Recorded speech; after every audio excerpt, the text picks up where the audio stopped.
All right, your next comedian coming to the stage is another debut performer. Please put your hands together for Sophia Stawser.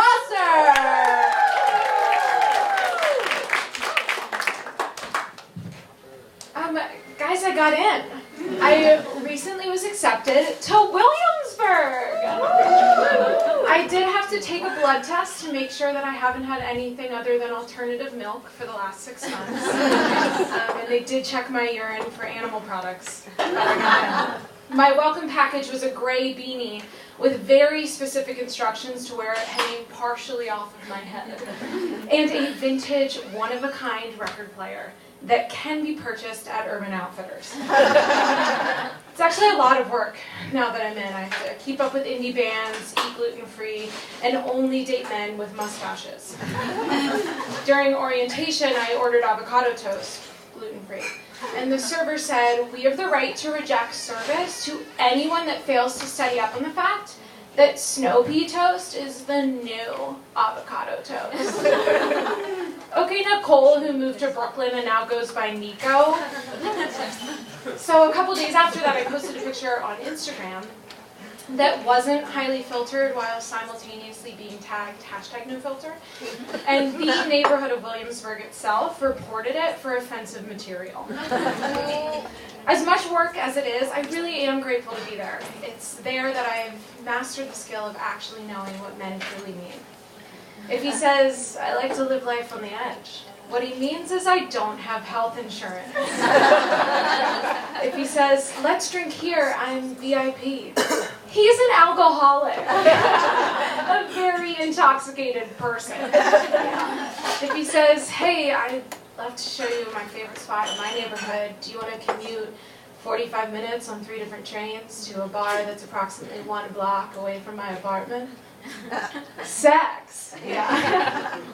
So when these stellar men don't text me back after the first date, I can only assume one thing. It's not rocket science. They obviously have just passed away.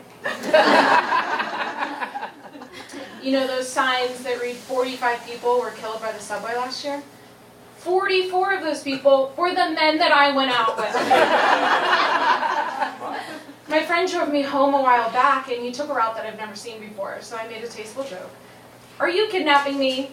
And my phone, at that moment, butt-dialed my mom and left me saying that as a message on her phone. I woke up the next day to a voicemail from my mom saying, "Sophie, call 911, call 911." And I had a voicemail from my dad saying, "Hey, Soph, if you're not too tied up at the moment, you're going to want to call your mom."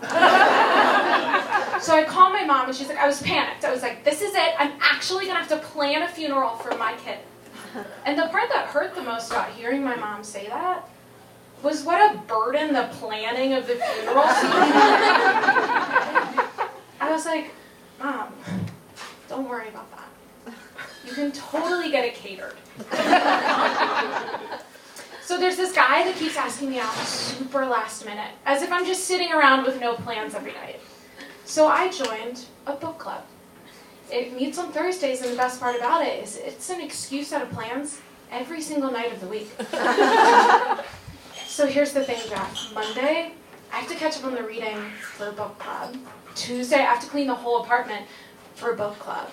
Wednesday, I bake gluten-free for a book club. Thursday, book club. Friday, I just have to recoup because Brenda and Deborah got into a thing this week at club. Who knew that folded corners versus bookmark debate could lead to so much spilled wine and divorce shade? Saturday, I have to pick the new book for club. So far, we've done A Long Road Home by Danielle Steele, Jules by Danielle Steele, A Family Album by Danielle Steele, and then we did this mystery novel that was such a change of pace for us. It was so good. It was called Perfect Stranger by Danielle Steele. I have no idea what we're going to read next week. I'm going to, I think, just have to browse some titles. I guess I'll have to make a stop at CVS. Sundays, I knit for a club. This week, I'm knitting bookmarks. Don't throw shade, throw bookmarks into perfectly uncreased pages. So like I said, Jeff, this week's a little booked. but please do let me know if you end up growing that mustache.